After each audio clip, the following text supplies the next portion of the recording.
আমরা বুমিনে থেকে গেলাম, আর যারা কোটিপতি তারাই কিভাবে এই জমিটা বন্দোবস্ত করে নিতেছে। আমরা কথা বললে আমাদেরকে ধরে চালান দিত, আমরা কথা বললে আমাদেরকে ধরে নিয়ে পিটতো, আমরা কথা বললে আমাদেরকে উঠাই নিয়ে যেত। আমাদের বাচ্চা কোলের মরে গেছে, আমাদের মা মরে গেছে, আমাদের বাপ মরে গেছে। আজকে আমরা এই সরে লাঞ্ছিত বঞ্চিত। 2001 সাল থেকে এখানে বিভিন্ন দ্বীপ জেলা থেকে হাতিয়া, সাবাজুর, সন্দ্বীপ থেকে এসে বসবাস করছি। অনেক লবণ পানি আমরা আমাদের মা বোন সহ আমরা খাইছি, কষ্ট করছি। এখন অবৈধ যারা কোটি কোটি টাকার মালিক তারা কিভাবে অবৈধভাবে ভূমি দেখিয়ে জমি বন্দোবস্ত নেই। আমি সকলের কাছে আহ্বান জানাবো মিডিয়ার মাধ্যমে যে ভূমি মন্ত্রণালয় সহ যারা দায়িত্ব কর্ম ব্যক্তি আছেন সেই অবৈধ জমিটারে বন্দোবস্তারে বাতিল করে আমরা যারা স্থায়ী ভূমির বাইরা বোনেরা বসবাস করতেছি, বিভিন্ন কষ্ট কালাস করতেছি, যেন সঠিক বন্দোবস্ত পাই। আমরা বুমিনে থেকে গেলাম, আর যারা কোটিপতি তারাই কিভাবে এই জমিটা বন্দোবস্ত করে নিতেছে। এটাই আমি বিবেকমানদের কাছে আহ্বান জানাচ্ছি। তারা আবার আমাদেরকে ধমক দেয় যে আমরা সরকারের ট্যাক্স দিছি, সরকার কলম বসেছে, এটা বাতিল করা যাবে না। আমাদের বাচ্চা কোলের মরে গেছে, আমাদের মা মরে গেছে, আমাদের বাপ মরে গেছে।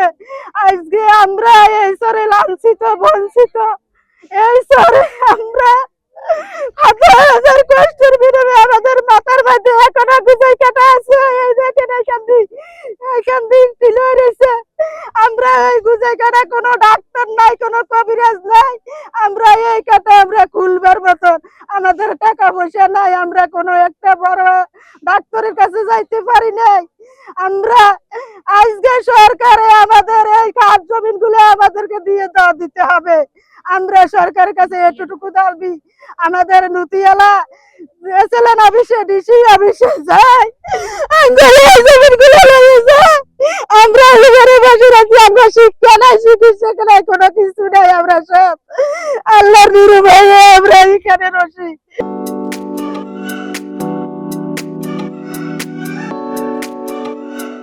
আমরা কথা বলে আমাদেরকে হুমকি ধমকি দিয়ে দেশ ছাড়া করে দিত। তারপরেও আমরা এখানে বসবাস করার চেষ্টা করতেছি। আমরা সরকারের সহযোগিতা চাই, আমরা সরকার থেকে সঠিক বন্দোবস্ত চাই, আমরা সঠিক ভূমিহীনের বন্দোবস্ত চাই। অন্য দিকে সিডিএসপি বন্দোবস্ত করেছে, অন্য এলাকায় উরিচর হইতে, আপনার হাতিয়ার এলাকা হইতে, সন্দ্বীপের এলাকা হইতে, এদিকে চর মহিউদ্দিন হইতে, চরলক্ষ্মী হইতে, এরশাদের আমল, শেখের আমল, জিয়ার আমল, সকল দিকে বন্দোবস্ত হয়েছে। বন্দোবস্তর একটা নীতিমালা আছে সরকারের, কিন্তু আমরা এখানে নোয়াখালী শুধু সুবর্ণচরের এই অঞ্চল কেটে খাওয়া মানুষের এলাকা, বহু বিশাল কৃষি এলাকা।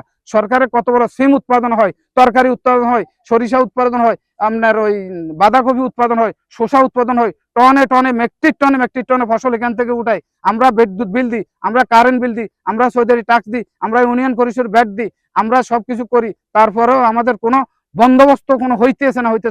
আমরা চাই সঠিক বন্দোবস্তটা আমাদের এখানে বসবাস করার জন্য, আমাদের এখানে থাকার জন্য, আমাদের এখানে জিন্দগি যাপন করার জন্য, আমাদের মা বোন নিয়ে, আমাদের সমাজ নিয়ে আমরা সঠিক বন্দোবস্ত সরকারের কাছে চাই। এটাই আমাদের মেইন দাবি।